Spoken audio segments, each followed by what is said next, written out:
So Sean tells me about this place called Sodwana Bay.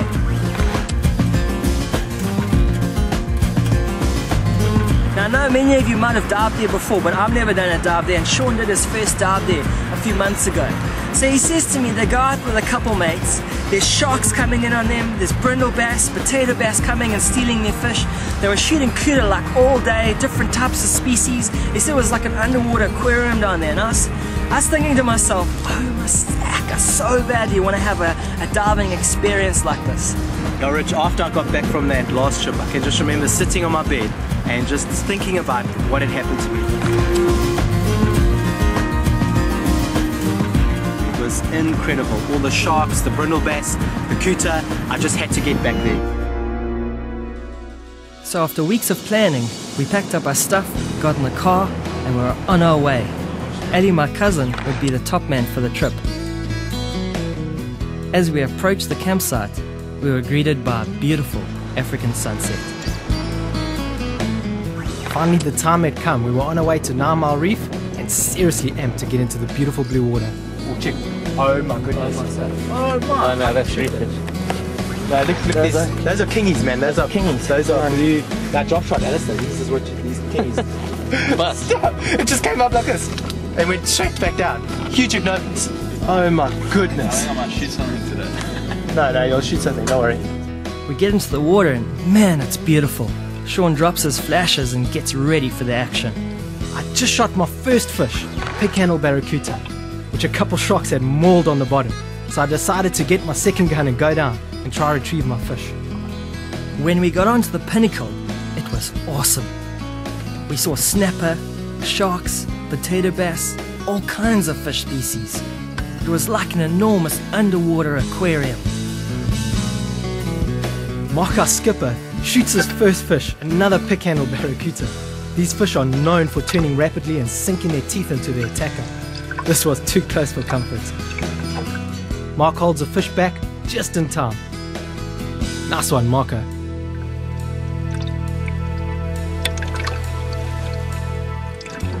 So I got first camera duty. I've got the camera, the water's beautiful, I'm going green.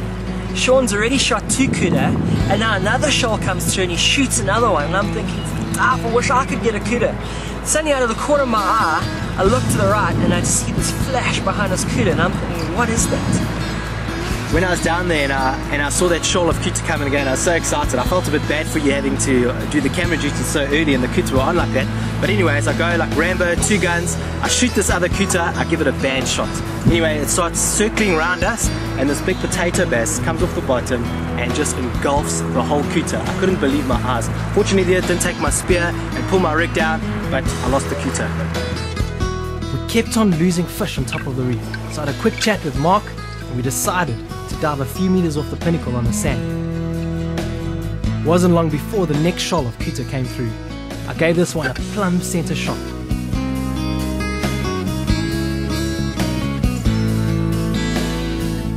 Mark was looking for the second backup shot. It's awesome working in the team, knowing your partner has your back in case you've made a bad shot. This time, however, the shot was solid. I pulled the fish close to me, grabbed the tail, and then the gills. I love this feeling. When you've got the gills, you know you've got your fish. We signaled to Ali, and he was there in a flash. It's a real sacrifice being on top when your conditions are so good like this. What a legend.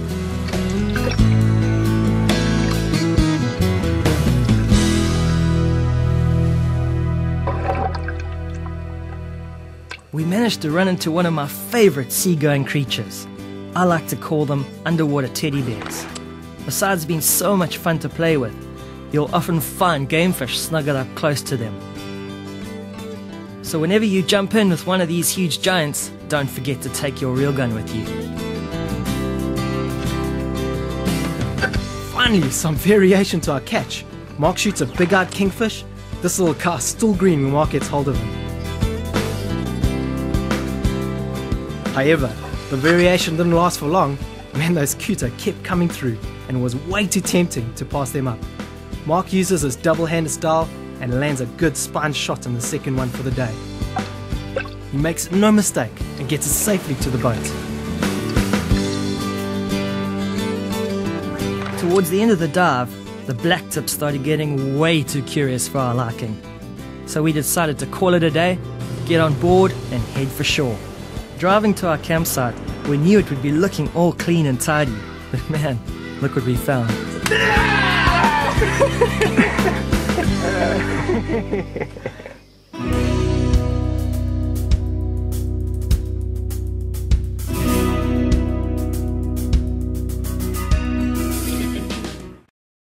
And oh my, it was so clean, blue and beautiful. So we hung around on hotspots for a while, but there was just no fish.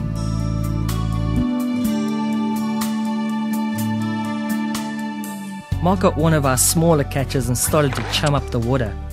It wasn't long before we were joined by some seagoing friends.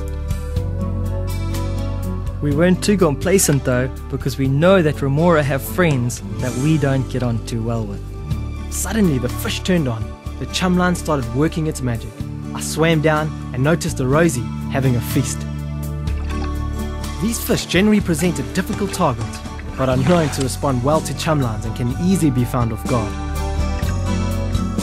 Not what I was hunting for, but really good for the pan.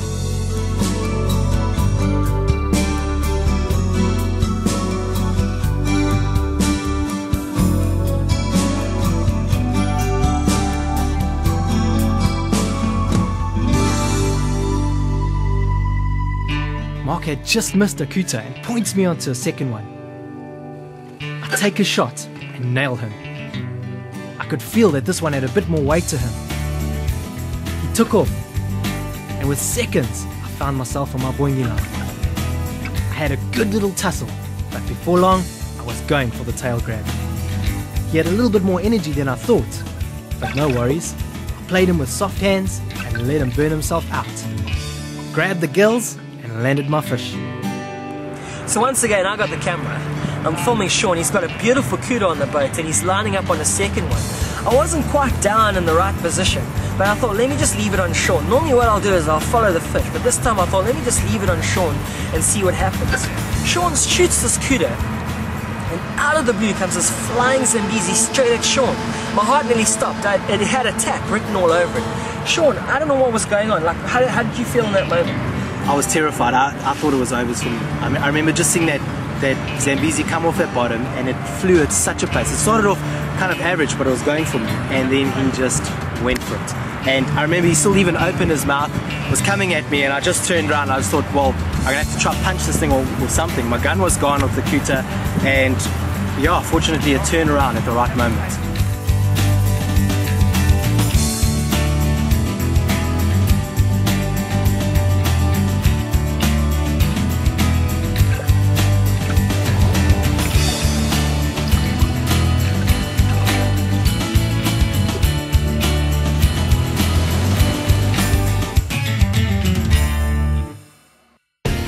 So Sean, what would you say is one of the highlight moments of the trip for you? The whole trip was a highlight for me, especially that time when we were on 9 Mile, those black tips were surrounding us, the chaos of that moment.